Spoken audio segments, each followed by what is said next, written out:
You ever fall for a series so balls to the walls insane that just explaining it makes you sound clinically unwell?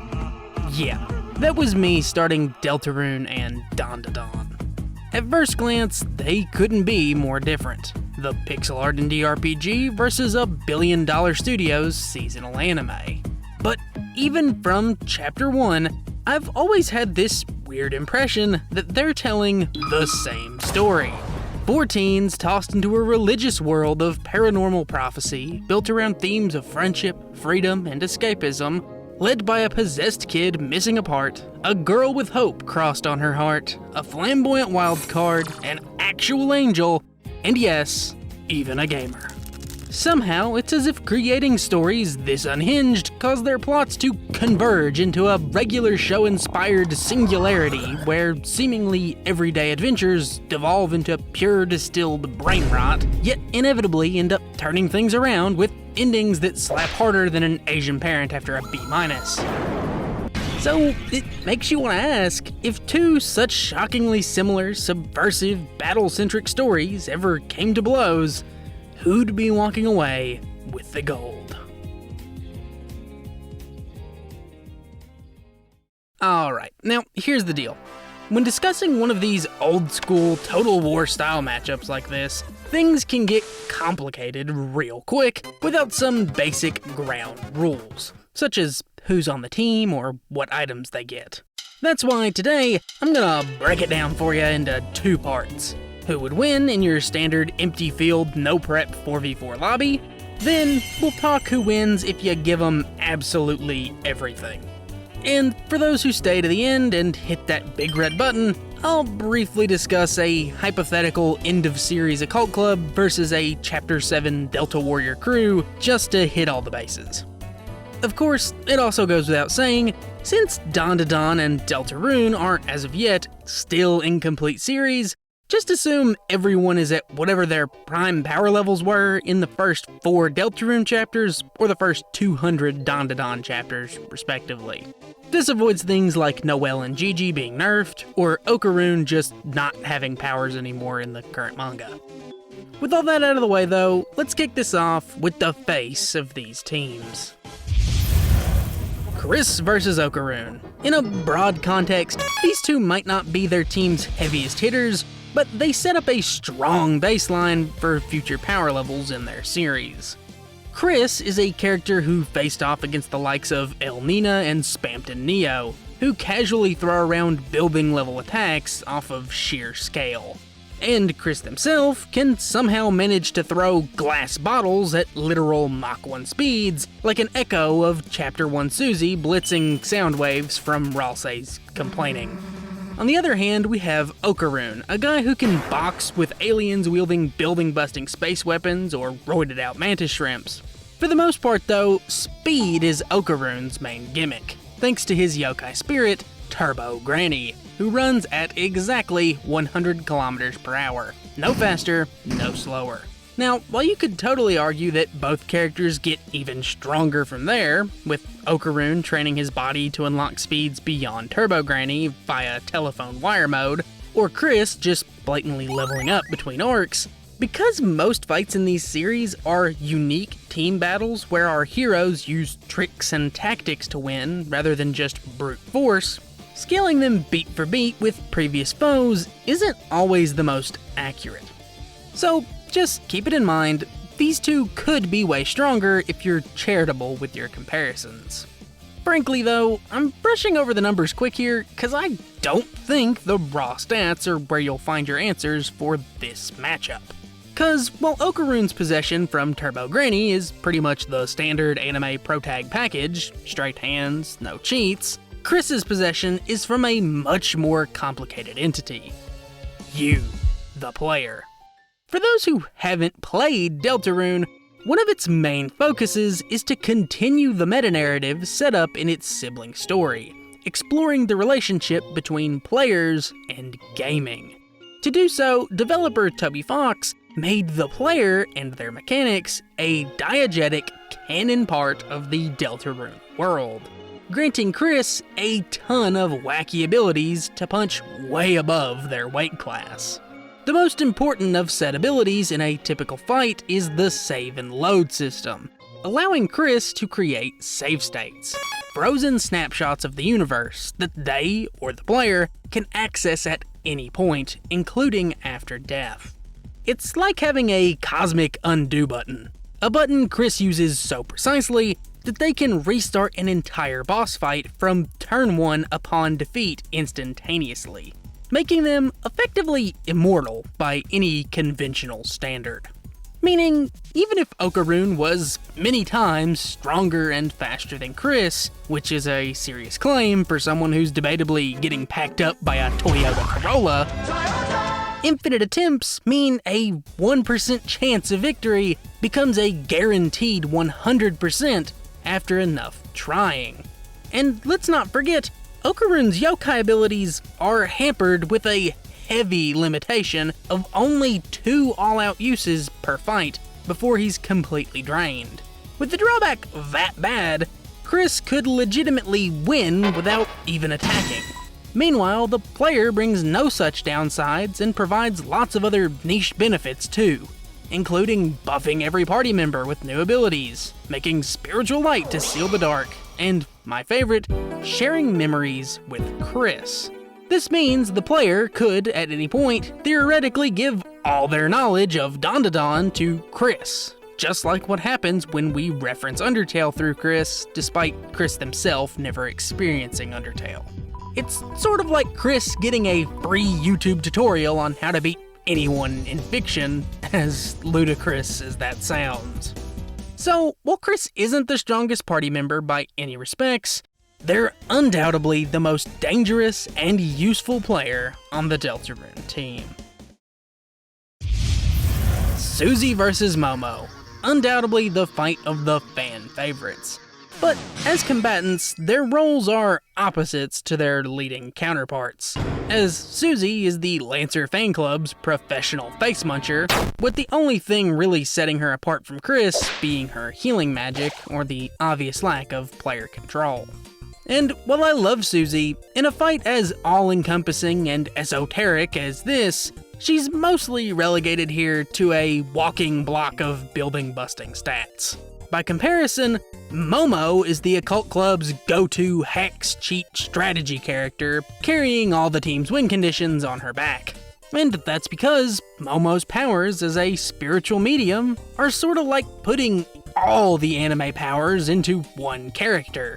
Sure, her main ability is just telekinesis via magic hands, but she can also create force fields, seal curses, perform ritual incantations, manipulate souls, tamper with memories, and, according to the series itself, it was like whatever she imagined became reality, and she was...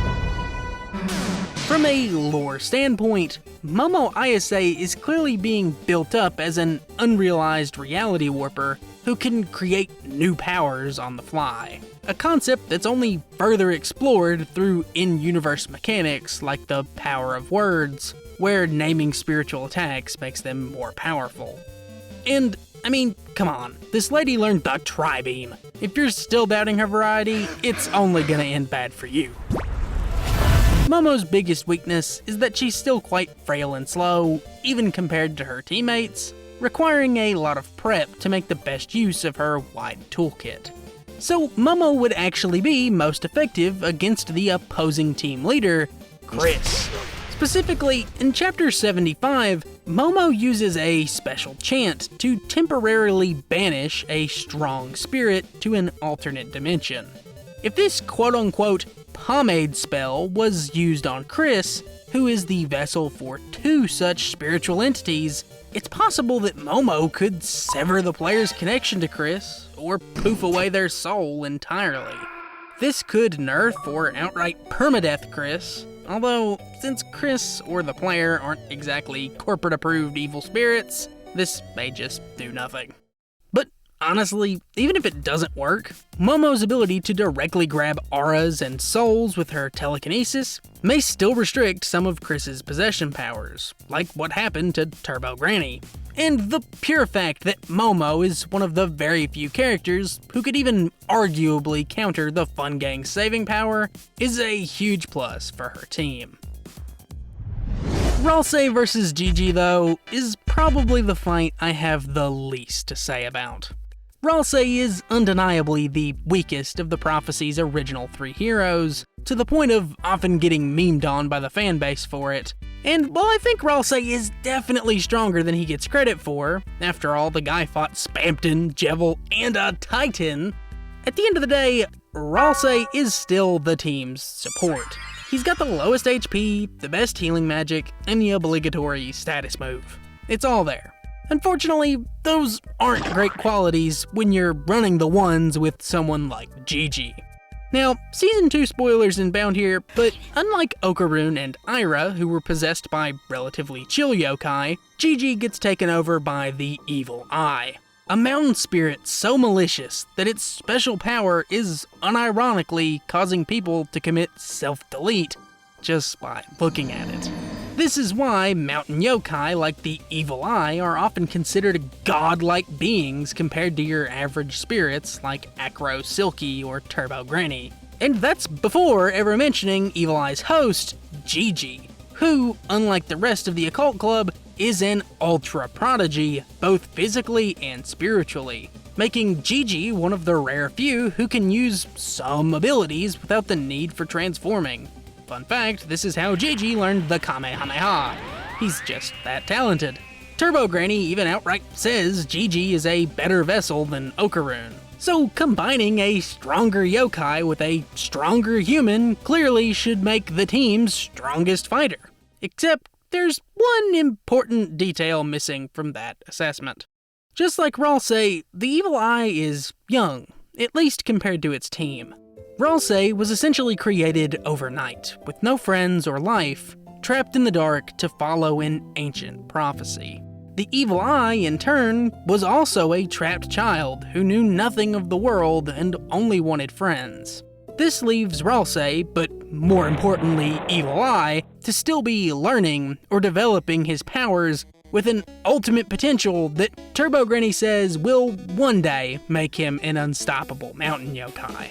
Either way you slice it though, an in-training Gigi is still Okarun's near equal with no stamina constraint, so Ralsei is gonna be turned into a living punching bag or risk getting packed up by the low-tier god treatment. This brings us to the last pairing, and easily the biggest stomp, an angel versus the angel. Now, don't get me wrong, Aira isn't massively weak compared to her friends. She's a possessed kid just like Okarun and Gigi, plus she doesn't have the other's stamina or control issues, since her yokai willingly gave up its life. However, next to Noelle, there's no competition. This funny little deer is unquestionably the strongest member of the fun gang, and if she locked in, Noelle might literally take this whole charade in a 1v4. What makes her so strong? It all comes down to Deltarune's bonus hidden playthrough, called the Weird Route.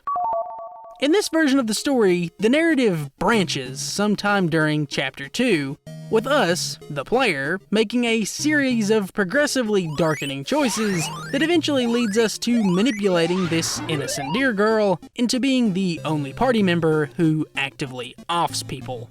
We, as the player, do this to make Noelle stronger. So strong by the end of Chapter 2 that her raw stats rival the Chapter 4 party members, despite Noelle being absent from gameplay since her Chapter 2 debut.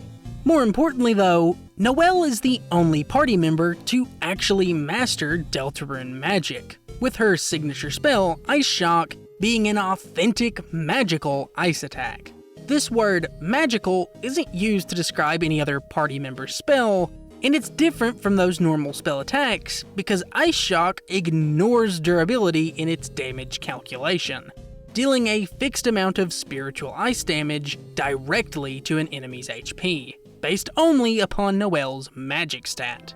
On its own, this would already make Noelle quite the force to reckon with, since anyone without a way to resist her soul-targeting damage is instantly getting iced. But we can take it a step further by looking at her improved version of the Ice Shock spell, Snowgrave. This spell can only be cast during a weird route with a Ring of Thorns equipped. However, its power is devastating.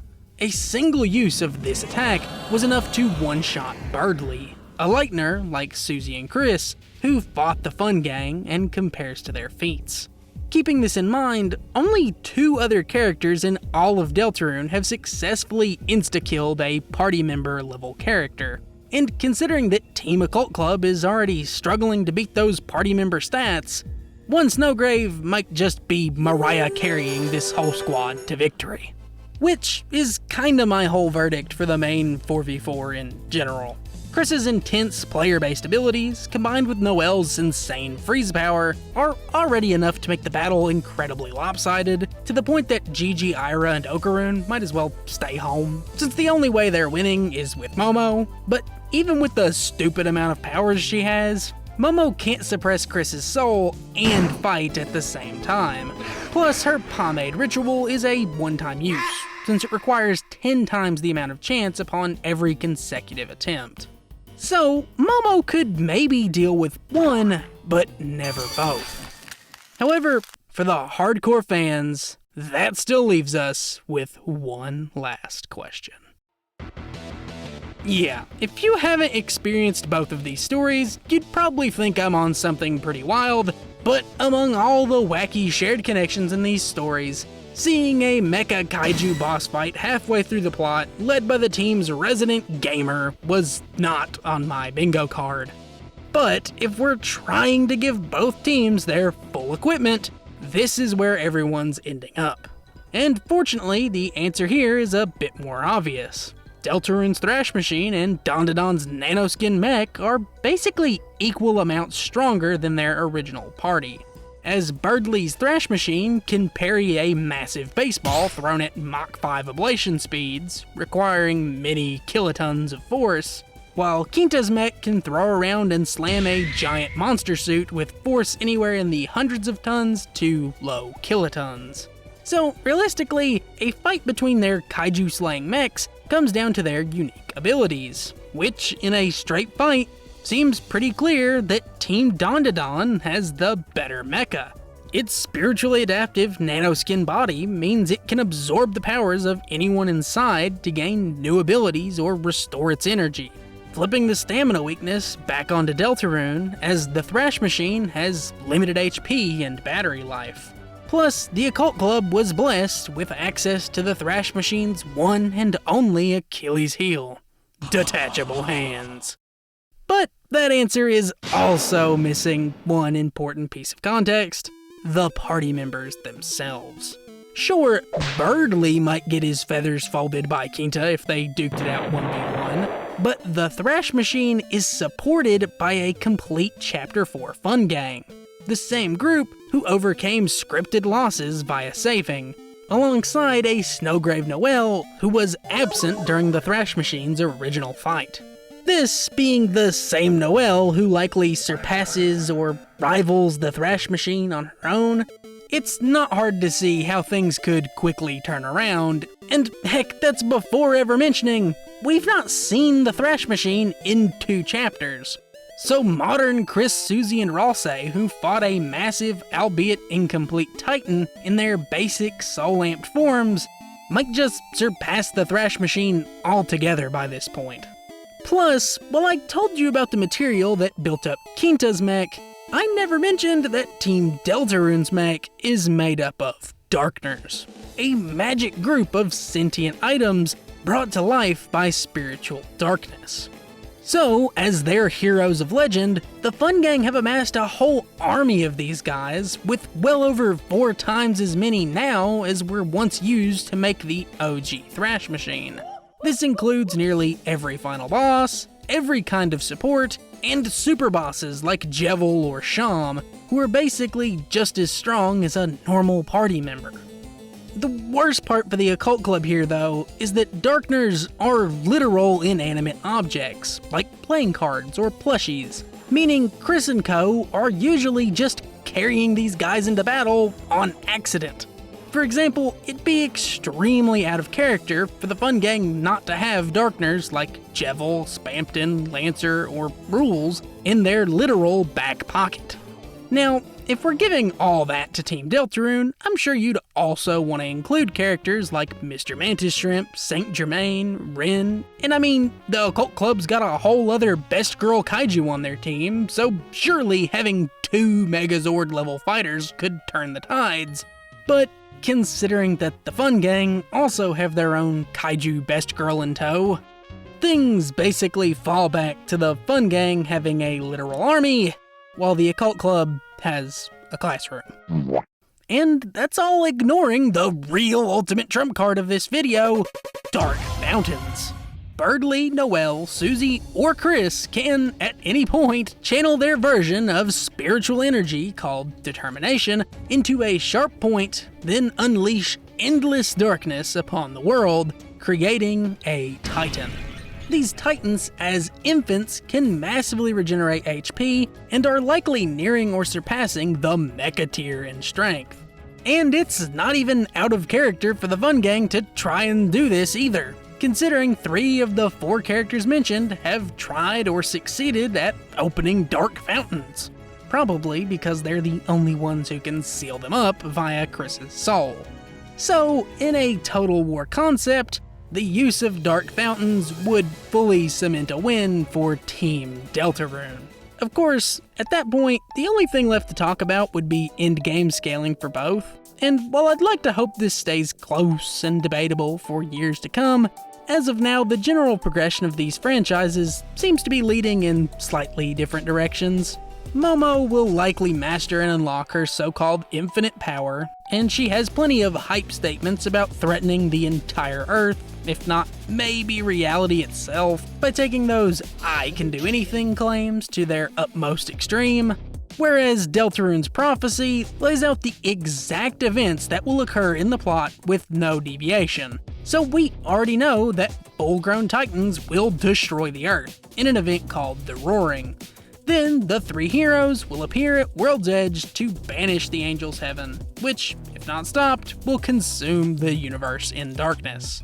Realistically, this leaves Momo as the only character on her team with any vague cosmos-threatening potential, distantly followed in progression by Okarun or Gigi if you're really charitable, whereas the 3 heroes are just blatantly going to fight something threatening multiple timelines, long after its minions casually reached those planet-busting levels.